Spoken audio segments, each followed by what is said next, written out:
Hello and welcome. চলুন শুরু করা যাক আজকের আরেকটি নতুন ভিডিও। আর আজকের ভিডিওর বিষয়বস্তু তো আপনারা জেনেই নিয়েছেন আমাদের থাম্বনেল দেখে, টপ 5 মানি ম্যানেজমেন্ট রুলস। তবে আজকের ভিডিওর মূল বিষয়ে ঢোকার আগে আজকে আমি শুরুতে আপনাদের একটা গল্প বলি। ভারতবর্ষের এক বিখ্যাত মানুষ, ভারতবর্ষের বলতে পারেন বেতাজ বাদশা, কি ছিল না তার? গাড়ি বাড়ি, ऐशो আরাম, একটা মানুষের খুব ভালোভাবে বাঁচার জন্য যা যা দরকার সব ছিল। পরবর্তীতে জাম্প টু আরও 10 বছর পর এমন একটা সময় আসলো যখন তাকে প্রেস কনফারেন্স করে ঘোষণা করতে হলো তিনি ব্যাংকরাপ্ট হয়ে গেছেন। এবার ব্যাংকরাপ্ট মানে বোঝেন আপনি? দেউলিয়া। তিনি দেউলিয়া হয়ে গেছিলেন। বলুন তো কে এই ভদ্রলোক? ইনি হলেন ধীরুভাই আম্বানির সন্তান অনিল আম্বানি। মুকেশ আম্বানিকে আপনারা সবাই চেনেন এবং আমি আশা করি অনিল আম্বানির নামও আপনারা শুনেই থাকবেন। সব ছিল তার, শুধু আমার ধারণা একটা জিনিসই তার ছিল না, সেটা হচ্ছে তার মানি ম্যানেজমেন্ট রুল সম্বন্ধে কোনো ধারণা ছিল না, কোনো জ্ঞান ছিল না। হয়তো সেই জন্যেই আজ কোটিপতি থেকে রোডপতি হয়েছেন তিনি। আমি আশা করব আজকের ভিডিওটি দেখার পর আপনাদের মানি ম্যানেজমেন্ট রুলস সম্বন্ধে একটা সম্যক ধারণা তৈরি হবে এবং আপনারা পরবর্তী সময়ে নিজের অর্থকে সময়ের সঙ্গে সঙ্গে আরও বাড়াতে পারবেন এবং হ্যাপিলি নিজের লাইফকে লিড করতে পারবেন। তো চলুন কথা না বাড়িয়ে আজকের ভিডিওর মূল বিষয়বস্তুতে ঢুকে পড়া যাক। এবং আমার সঙ্গে একটি খাতা রয়েছে। আসলে কি জানেন তো, আমরা তথ্য সমৃদ্ধ ভিডিও তৈরি করি। তো যেহেতু তথ্য সমৃদ্ধ ভিডিও তৈরি করি, তাই এই জিনিসটাও আমাদের খেয়াল রাখতে হয় যাতে আপনাদের বলার সময় আমাদের কোনো পয়েন্ট মিস না হয়ে যায়। তো সেই জন্য সঙ্গে খাতা আছে, ডোন্ট মাইন্ড ফর দ্যাট। আমি একটু কোনো পয়েন্ট যাতে গুলিয়ে না যায় একটু দেখে নেব মাঝে মধ্যে এবং আপনাদের সঠিক তথ্য ডেলিভারি করব। টপ 5 মানি ম্যানেজমেন্ট রুলস, এর মধ্যে প্রথম পয়েন্ট বা প্রথম মানি ম্যানেজমেন্ট রুল সেটি হলো বাজেটিং। এবার বাজেটিং কাকে বলে এটা তো আপনারা নিশ্চয়ই সবাই জানবেন। যারা জানবেন না তাদের জন্য বলি, আপনারা নিশ্চয়ই এটা শুনেই থাকবেন নিউজে যে প্রত্যেক বছর আমাদের ইন্ডিয়া গভর্নমেন্ট বা ওয়েস্ট বেঙ্গল গভর্নমেন্ট একটা বাজেট ঘোষণা করে। কি থাকে এই বাজেটে? না, প্রত্যেক বছর আমাদের এই গভর্নমেন্টগুলো নিজেদের রাজস্ব থেকে, কর থেকে, মানে ট্যাক্স থেকে যা রোজগার করে, পরবর্তী বছর অর্থাৎ আগামী বছর তারা কিভাবে সেই অর্থকে স্পেন্ড করবে, বিনিয়োগ করবে বা খরচা করবে, যাই বলুন, তার একটা সম্ভাব্য তালিকা তারা প্রকাশ করে যে তারা কোন খাতে কত টাকা ব্যয় করবে। একইভাবে আমাদের সবার উচিত আমাদের পরিবারের একটা বাজেটিং করা বা আমাদের পারিবারিক খরচের একটা বাজেটিং করা, আই উড রাদার সে। তার মানে কি, ধরুন আপনার মাসিক রোজগার 15,000 টাকা। এখন এই 15,000 টাকা আপনি কোথায় কিভাবে ব্যয় করবেন এটাকে বলা হবে বাজেটিং। তো চলুন খাতা পেন নিয়ে বসে যান এবং এখনই রেডি করুন আপনার ফ্যামিলি বাজেট। তো অ্যাজ পার মাই নলেজ এবং আমার রিসার্চ,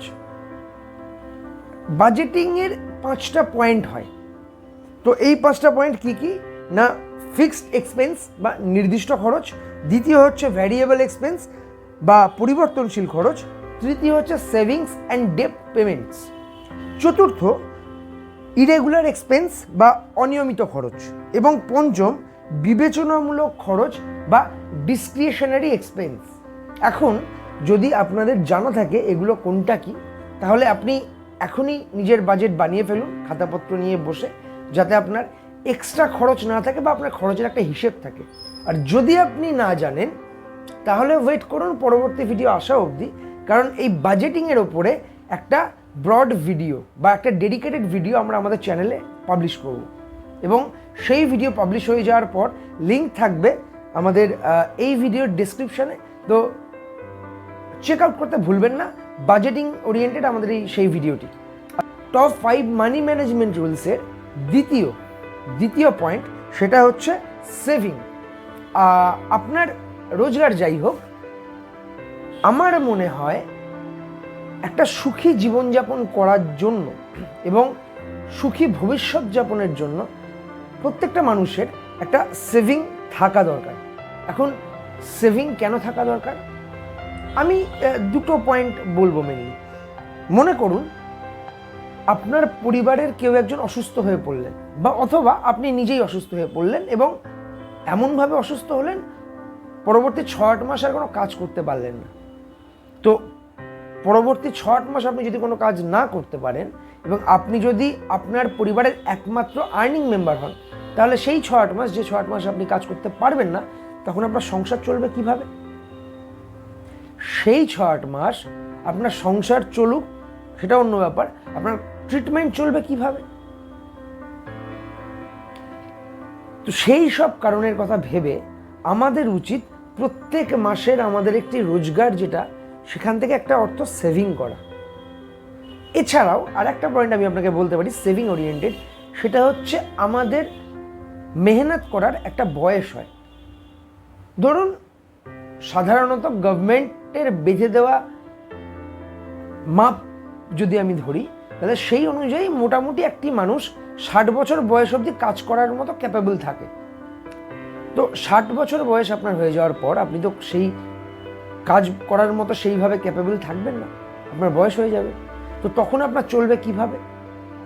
তখন আপনার এই 60 বছরের আগে অবধি, বয়স অবধি আপনার করে রাখা সেভিং থেকেই আপনার চলবে, আপনার সংসার চলবে, আপনার ভবিষ্যৎ চলবে।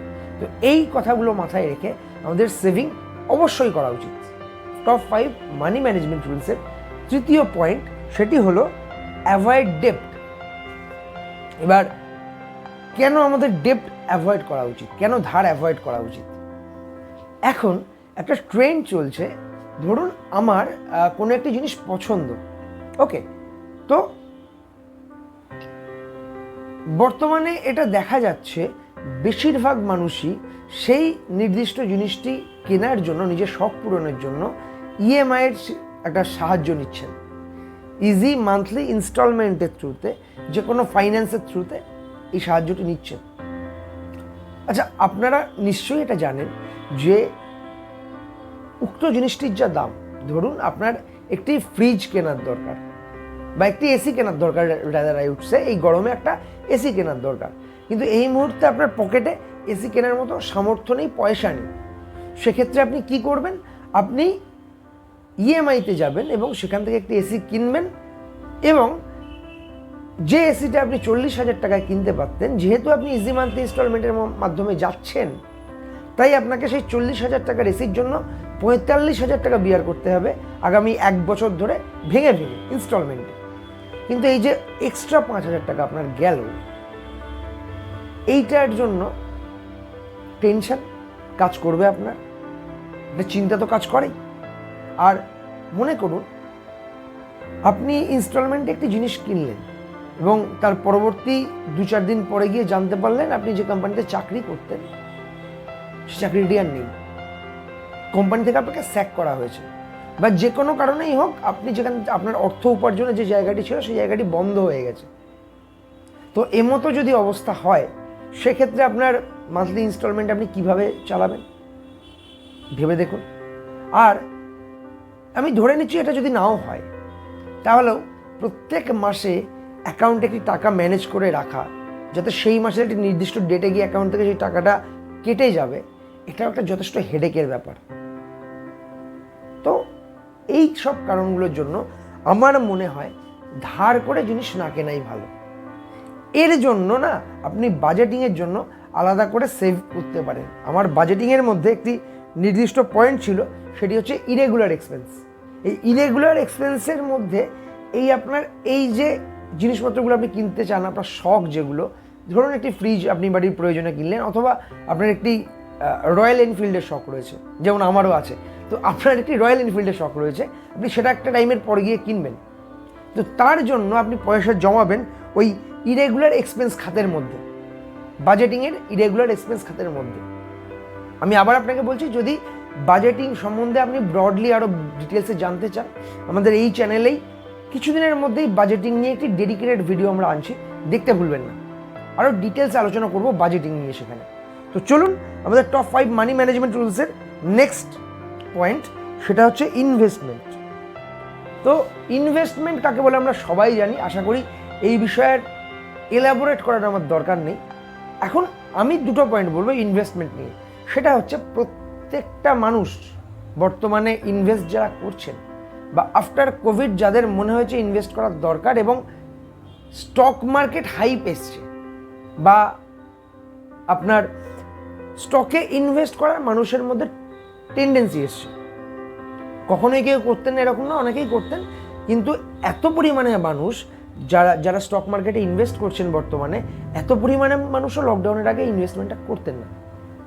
এবং এই টেন্ডেন্সি বা এই ট্রেন্ড আসার পরে অনেকের তো মনে হয় রাতারাতি পয়সা ডবল হয়ে যায় স্টক মার্কেটে ইনভেস্ট করলে। এরকমটা মোটেই নয়। যারা স্টক মার্কেট নিয়ে ঘাটাঘাটি করেন, যারা এক্সপার্ট, তাদের সঙ্গে কথা বললে আপনারা বুঝতে পারবেন এটা মোটেই নয় যে স্টক মার্কেটে ইনভেস্ট করলে রাতারাতি পয়সা ডবল হয়ে যায়, এটা নয়। যদি আপনার মাথাতেও এরকম কোনো ধ্যান ধারণা থেকে থাকে সেটাকে সরিয়ে ফেলুন। ওকে, তো এইবার এই ট্রেন্ড আসার পরে মানুষ নিজের যেটুকু ক্ষমতা, প্রত্যেক মাসে যেটুকু পয়সা তিনি সেভিং করতে পারেন সে সবটাই তিনি ইনভেস্ট করছেন স্টক মার্কেটে বা এসআইপিতে, মানে আইদার স্টক মার্কেট বা আপনার সিম্পল ইনভেস্টমেন্ট প্ল্যান মানে মিউচুয়াল ফান্ডে, তারাও স্টক মার্কেটেই তাদের পয়সা বিনিয়োগ করে, যে মিউচুয়াল ফান্ড সংস্থাগুলো। টোটাল রোজগারের সেই পয়সাটুকু যেটুকু তিনি সেভ করতে পারতেন, টোটালটা ওইখানে ঢেলে দেওয়া স্টক মার্কেট বা মিউচুয়াল ফান্ডে, আমার মনে হয় এটা বোকামি।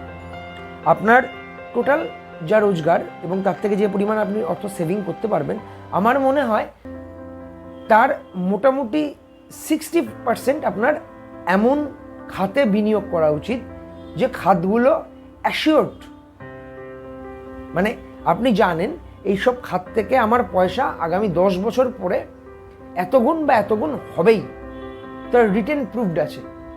বা আপনার ধরুন প্রত্যেক মাসে কথার কথা আপনি 20,000 টাকা করে সেভ করছেন, তার 60% টাকা মোটামুটি আপনার বিনিয়োগ করা উচিত, মানে 12,000 টাকা আপনার বিনিয়োগ করা উচিত এমন খাতে যেখান থেকে সেটা পরবর্তীতে একটা নির্দিষ্ট সময়ের পরে 3 গুণ বা 4 গুণ বা 2 গুণ যাই হোক, এটা আপনার কাছে রিটেন প্রুফ থাকবে।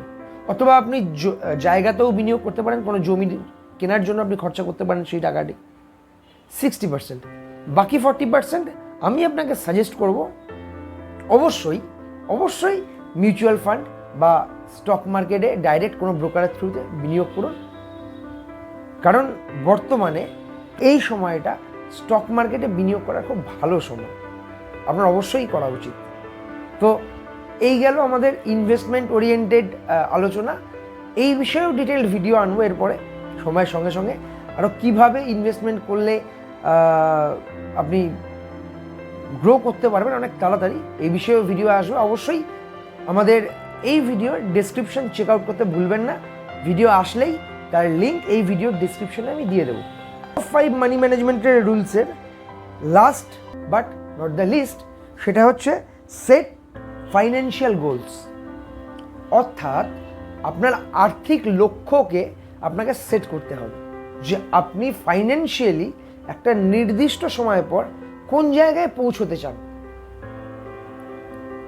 একটা কথা আছে জানেন তো, ছেঁড়া কাঁথায় শুয়ে লাখ টাকার স্বপ্ন দেখা উচিত না, এরকম একটি প্রবাদ আমাদের মধ্যে খুব চলে বাঙালিদের মধ্যে। তো এই কথাটা যেমন আছে তেমন এটাও সত্যি কথা, লাখ টাকার স্বপ্ন আপনি না দেখলে ছেঁড়া কাঁথা থেকে 5 স্টার হোটেলের বেডে আপনি শুতে পারবেন না, সেই কম্বলটা আপনি ব্যবহার করতে পারবেন না।